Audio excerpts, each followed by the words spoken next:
Hello everyone and welcome back to our channel. तो आज का जो वीडियो है उसमें मैं बताने वाली हूँ कि कौन कौन से सब्जेक्ट मैंने किस तरीके से पढ़े थे जिससे कि मेरे जो मार्क्स हैं वो इम्प्रूव हुए हैं। मतलब कैसे मैंने इम्प्रूव किया मैं आपको ये बताने वाली हूँ। आई होप कि आप कुछ सीख के जाओ यहाँ से and I don't want to waste your time. तो let's get start with the video. तो let's start with bio. And bio में आपको सबसे पहले जो टीचर हैं जिनसे भी आप पढ़ रहे हो उनका लेक्चर अटेंड करना है। एंड एक बार तो आपको उनसे बिल्कुल पढ़ना है, मतलब कंप्लीट जो जितने भी चैप्टर्स हैं वो सारे किसी न किसी टीचर से आप पढ़ो ताकि आपको पता चले कि वो इस टॉपिक में एक्चुअली है क्या। ऑब्वियसली तो टीचर से पढ़ने के बाद उसके बाद आपका जो रोल है वो स्टार्ट होगा एंड वो है कि बार बार बार बार एनसीईआरटी पढ़ना। एंड जितनी बार हो सके उतनी बार पढ़ो क्योंकि एनसीईआरटी की लाइंस सीधे सीधे उठ के आती हैं पेपर में। एंड ये बात आपको पता है, मैंने सेल्फ स्टडी इस साल की थी तो उस साल मैंने एक गोल बनाया था कि मुझे एनसीईआरटी जो है बायो की मैं को एक सर्टेन नंबर ऑफ़ टाइम्स मैंने रिवाइज़ करनी है। तो उसके लिए मैंने एक चार्ट भी बना के रखा हुआ था कि मैं जैसे हर चैप्टर पढ़ूँगी और उसके बाद फिर मैं उसको करूँगी। अच्छा मैंने इसको एक बार पढ़ लिया, ये दूसरी बार पढ़ा, मैंने तीसरी बार पढ़ा, ऐसे करके मैंने ये बना रखा था एनसीईआरटी। इसमें लिखा भी है एनसीईआरटी काउंट कि मैंने कितनी बार ये पढ़ा हुआ है एक एक चैप्टर। तो कई कई चैप्टर तो थे जो मैंने 5 6 7 8 बार पढ़े हुए हैं एंड कई सारे चैप्टर्स हैं जो मैंने उतनी बार नहीं पढ़े हैं।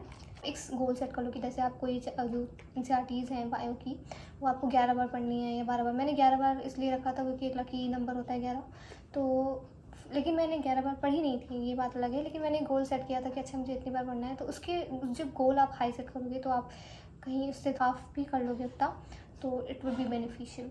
तो ये था और इस साल की मेरी जो काउंट था वो ये है, ये बायो का है। एंड आप देख सकते हो सबसे ज़्यादा मैंने बायो रिवाइज़ की है, मैंने अपनी बायो जो है स्ट्रेंथन की थी सबसे ज़्यादा। एक एलन के टीचर थे, उन्होंने बोला था कि ऐसा करो कि आप लोग हर एक चैप्टर को जैसे 10 पेज को भी हर दिन निकाल के आप उनका ऐसे शॉर्ट नोट्स बनाओ तो आपको उतना टाइम नहीं लगेगा कि 300 के आसपास कुछ पेजेस हैं जहाँ तक मुझे लग रहा है। तो आपको 30 दिन लगेंगे, 1 महीना या 2 महीना लग जाएगा मैक्सिमम। एंड अभी आपके पास इनफ टाइम है, अभी अगस्त ख़त्म होने वाला है एंड मे बी आप ये सितंबर के स्टार्ट में देखोगे। जब भी देखोगे तो मैं हाईली रिकमेंड करूँगी कि आप ऐसा कुछ ज़रूर करो क्योंकि इससे आपकी बायो जो है वो बहुत स्ट्रांग हो जाएगी, बहुत स्ट्रांग। मैंने जितने भी चैप्टर्स हैं उनको एनसीईआरटी से ही एक एक एनसीईआरटी की लाइन लेके ऐसे नोट्स बनाए थे कि वेरी शॉर्ट नोट्स, लेकिन वो पूरे एनसीईआरटी बेस्ड थे, कम्प्लीटली एनसीईआरटी बेस्ड नोट्स थे। तो ये जो नोट्स हैं इनमें क्या करना है कि मतलब मैंने एक एक एनसीईआरटी की लाइन ली है और उसको ही मैंने इन डेप्थ लिखा हुआ है कि इसमें एक भी लाइन मैंने एनसीईआरटी की छोड़ी नहीं है जो मुझे लग रहा है कि इम्पॉर्टेंट नहीं है। एंड जैसे ये यहाँ पे देखो आप, ये वाला एक चार्ट था, ये मॉड्यूल में था तो मैंने इसको फाड़ के इसी में अपने पास रख लिया ताकि पढ़ने में मुझे आसानी हो और मुझे ढूंढना ना पड़े कि अच्छा मुझे ये यहाँ पे पढ़ना है, ये जाके मैं खोलूँ। तो अगर आपको कुछ फाड़ फूड़ के इधर एडजस्ट करके कुछ भी करना है वो आप कर लो। ऑल्सो एनसीईआरटी के डायग्राम्स बहुत ज़्यादा ज़रूरी हैं, ये आपको पता ही होगा। एक एक डायग्राम आप कुछ भी मिस नहीं कर सकते, मतलब अगर वहाँ पे फुल स्टॉप लगा फुल स्टॉप भी मिस नहीं कर सकते। लोग ऐसे कहते हैं, होता है and kind of like true है। तो ऐसे ये देखो, ये चार्ट मिला था हम लोग को, ये चार्ट भी मैंने ऐसे ही रखा हुआ है यहाँ पे एंड इसको कुछ ऐड ऑन भी किया है जो मुझे लगता था कि मुझे ऐड ऑन करना चाहिए। तो इस तरह का जो भी आपको लगे कि आपको ज़रूरी है एंड आपको उस चैप्टर को पढ़ने में आपकी हेल्प मिलेगी, आप उसको इसमें अपनी एनसीईआरटी में रखो ताकि जब आप चैप्टर रिवाइज़ करो तो आपको ज़्यादा हेल्प मिले। देख सकते हो सारे चैप्टर्स के मैंने शॉर्ट नोट बना रखे हैं, हर एक चैप्टर का ऑलमोस्ट है मेरे पास। शायद ही कोई चैप्टर होगा जो मैंने छोड़ा होगा and it was very helpful. जैसे मैंने ये अपनी फ्रेंड को लैंड किया था कि उसको था कि आई थॉट कि उसको हेल्प हो जाएगी तो मैंने उसको दिया था ये रिवाइज़ करने के लिए। एंड फिर जब उसने पढ़ा तो उसने कहा कि कई सारी चीज़ें जो उसने खुद एनसीईआरटी पढ़ने में मिस कर दी थी वो उसे इन नोट्स में मिली है। उसने कभी ध्यान नहीं दिया कि अच्छा ये चीज़ भी हो सकती है। और मैंने प्रिपरेशन किया तब मैंने किसी भी तरीके से नोट्स नहीं पढ़े थे जो मैंने खुद से बनाए थे, मैंने सिर्फ वो वाले नोट्स पढ़े थे एंड मैंने बायो की एनसीईआरटी पढ़ी थी। That's all I did. Questions practice किए थे, टेस्ट दिए थे and specifically bio based test भी दिए थे कि 720 मार्क्स का जो पूरा पेपर था वो सिर्फ बायो का था, वैसे वाले पेपर भी मैंने दिए थे। नंबर ऑफ़ क्वेश्चंस प्रैक्टिस करना भी ज़रूरी है बायो में ताकि आपको पता चले कि अच्छा इस तरह के जो इस पेज में ये XYZ जो भी लिखा हुआ है इसमें इस तरह का क्वेश्चन भी बन सकता है। इससे आप मैच द फॉलोइंग भी बना सकते हो, इससे आप फिल इन द ब्लैंक्स भी बना सकते हो, कुछ भी एसोसिएशन रीज़न भी बना सकते हो। तो हर बहुत सारे टाइप के क्वेश्चन प्रैक्टिस करना is also very important in bio also. Now let's talk about physics. तो फिज़िक्स वॉज समथिंग जिससे मैं सबसे ज़्यादा डरती थी क्योंकि मुझे याद है जब 11th का जो क्लास था, जब स्टार्ट हुआ था स्कूल में, तो आई रिमेंबर जो हमारा FA1 हुआ था उसमें मेरे आई थिंक 8 आउट ऑफ 20 थे एंड जो पासिंग मार्क्स था वो 7 था। तो I just there was a difference of 1 marks में पास और फेल होने में। तो तो आप समझ सकते हो मेरी फिज़िक्स की कंडीशन क्या थी। एंड मेरी बहुत बुरी थी फिज़िक्स, मतलब बहुत बुरी। तो आप समझ सकते हो कि मैं फ़ेल होते होते बची हूँ, वो भी लाइक 20 नंबर के पेपर में मेरे 7 नंबर आ रहे हैं, 8 नंबर आ रहे हैं। तो वहाँ से स्टार्ट करके फिर like to 99 percentile in 2025 it is a very big accomplishment for me. जो भी रिजल्ट आए वो at the end of the day it was not in my favour, but at least like I did my best. तो physics में क्या करना है, physics में सबसे पहले आपको बेसिक मैथ्स बहुत अच्छे से करनी है। मतलब MR सर ने जब बेसिक मैथ्स कराई थी that was like top notch. मतलब सिर्फ बेसिक मैथ्स करने से मुझे लग रहा है कि आपके 80 to 90 नंबर वाले क्वेश्चंस पहले, आई कैन नॉट से राइट नाउ, बट पहले आप 80 से 90 नंबर के जो क्वेश्चंस थे का क्वेश्चन पेपर आराम से सॉल्व कर सकते थे। Like it gives you a direction, graphs, trigonometry, basic calculations में strength and power उन्होंने बहुत अच्छे से पढ़ाया था। And it was like the basic. And सबसे पहले आपको बेसिक मैथ्स अपनी स्ट्रॉन्ग करनी है। अगर उसको आपको करने में 1 महीना लग रहा है, 1.5 महीना लग रहा है, तब भी आप करो, लेकिन बेसिक मैथ्स को गिव योर टाइम। एंड उसके बाद फिर चैप्टर वाइज आप मूव ऑन करो अपने टीचर के साथ जो भी, and trust your teachers and bar bar notes revise करो। जैसे जिस टाइप के क्वेश्चंस वो करवा रहे हैं वो करो। जैसे मैंने स्टार्टिंग के जब 2 ड्रॉप लिए थे तो मेरा जो रोटेशनल मोशन वाला जो चैप्टर है वो बहुत ख़राब था। फिर जब मैंने जब सेल्फ स्टडी किया ना, उस साल मैंने क्या किया था, उस साल मैंने MR सर के जो रोटेशनल वाले नोट्स थे मैंने वही नोट्स को बार बार रिवाइज किया। मतलब 5, 6, 7 बार मैंने उन्हीं नोट्स को देखा, उन्हीं के क्वेश्चन सॉल्व किए बार बार। एंड मुझे इससे ये आइडिया मिला कि अच्छा इसी तरह के क्वेश्चन पहले आए हुए हैं एंड यही आने की लाइक उसमें वैल्यूज चेंज कर देंगे थोड़ा बहुत, या हो सकता है एक आध क्वेश्चन नए तरीके का कर दें, but most of the question का जो सीमेटिक व्यू रहेगा कि लाइक अच्छा वो उसी बेसिस पे होंगे, उससे थोड़ा सा डायरेक्शन अलग हो जाएगा लेकिन वो उसी टाइप के क्वेश्चन रहेंगे। तो उन्हीं को बार बार प्रैक्टिस किया मैंने एंड दैट्स हाउ मेरा जो रोटेशनल मोशन वाला चैप्टर था वो वन ऑफ द वीकेस्ट से one of the strongest chapter हो गया था। ऑफ कोर्स लाइक बहुत सारे ऐसे चैप्टर रहेंगे, जैसे मेरा थर्मल फिज़िक्स वाला जो पोर्शन था वो कंसिडरेबली थोड़ा सा वीक था, इवन तो मैंने उसमें काफ़ी ज़्यादा प्रैक्टिस की। उसमें एक्चुअली वो चैप्टर इतना बड़ा है कि ना you I just lost my self. And तो इसलिए बस यही है कि आप रिवाइज़ करते जाओ, अपने जो टीचर्स आपको पढ़ा रहे हैं वो उस पर फोकस करो, उन पर ट्रस्ट करके देखो। एंड अगर आपको टीचर ऐसा लग रहा है कि वो इस टीचर से आपको समझ में नहीं आया तो change your teacher. Like literally आपके पास टाइम वेस्ट करने के लिए नहीं है कि आप अंधा भरोसा करके किसी टीचर पे चलो। अगर आपको जिस टीचर से समझ में आ रहा है आप उससे ही पढ़ो एंड क्वेश्चन प्रैक्टिस करो मॉड्यूल से।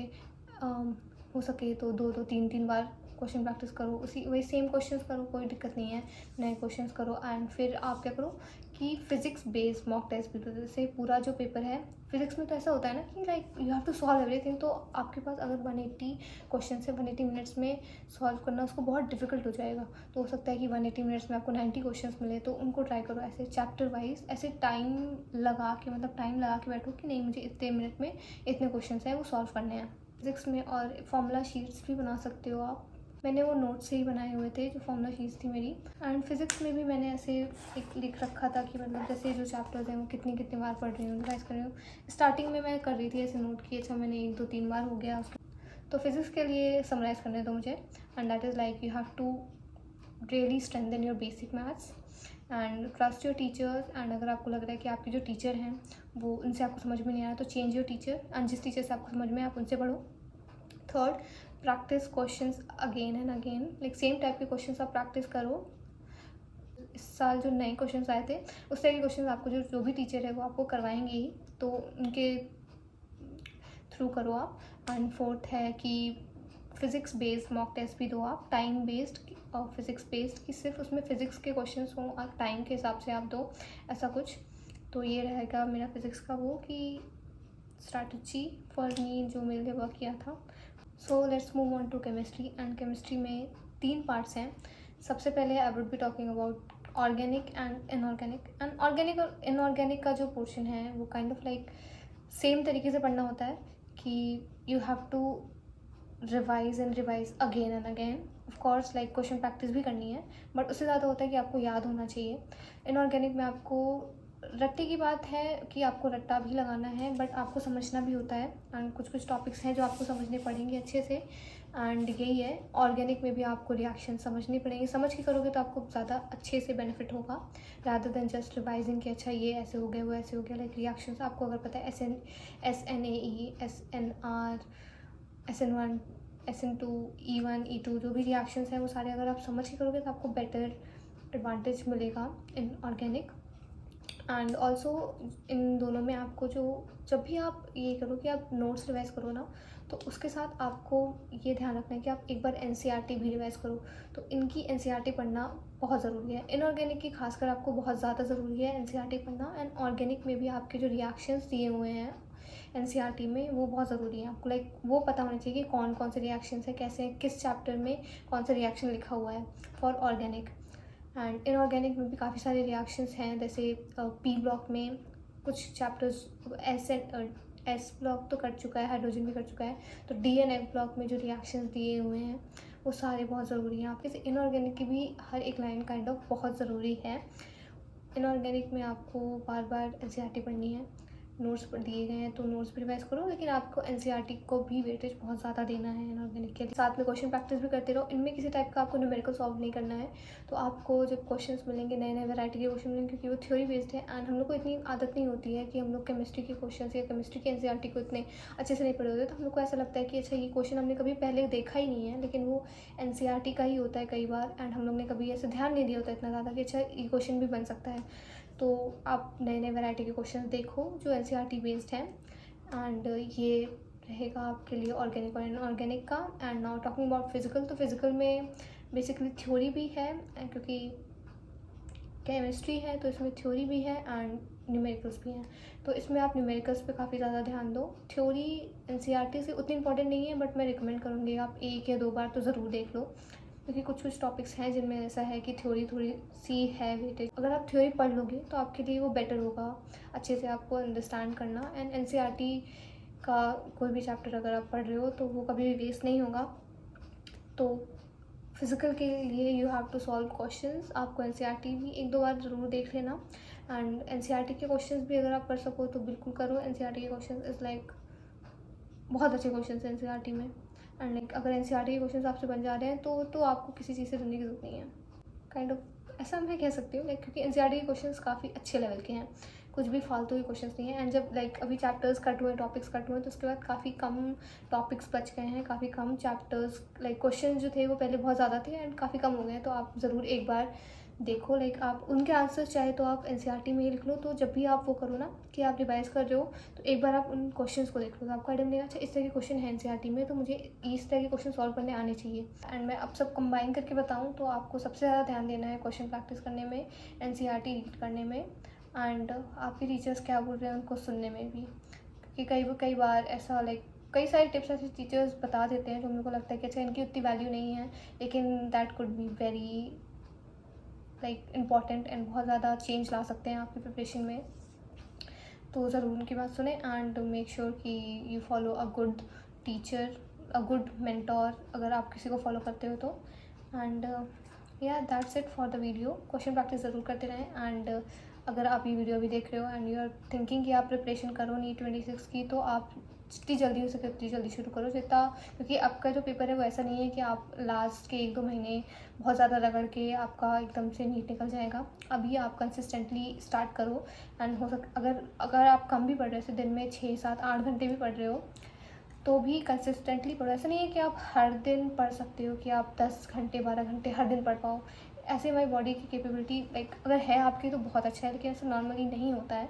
तो आप अपनी बॉडी को ब्रेक भी दो। And it's not like guilt trap नहीं करना अपने आप को। किसी भी दिन आपको ज़ीरो पे नहीं बैठना है। आप 1 घंटा पढ़ो, 2 घंटा पढ़ो, आधा घंटा भी पढ़ रहे हो, तो बस पढ़ना है। ये है कि आपको मोमेंटम नहीं ब्रेक होना चाहिए कि आप एक दिन बिल्कुल नहीं पढ़ रहे हो, अगले दिन आप 12 घंटे पढ़ रहे हो, फिर उसके अगले 4-5 दिन तक आप पढ़ नहीं रहे हो। ये ऐसा नहीं होना चाहिए, बिल्कुल नहीं ना। अपने आप से झूठ नहीं बोलना है। आप अपने आप मतलब आप पूरी दुनिया से झूठ बोल सकते हो, अपने आप से झूठ नहीं बोल सकते। आपको पता है कि आपने क्या किया है, आपने क्या नहीं किया है। आपको लग रहा है कि आप कैपेबिलिटी है आप में, आप अपने आप को पुश कर सकते हो, तो बिल्कुल करो। एंड दुनिया बाहर में जाए, किसी की नहीं सुनना है, समझे, किसी की नहीं। You are the master of your own destiny and make sure it's worth it. तो all the best for your preparations and see you in my next video.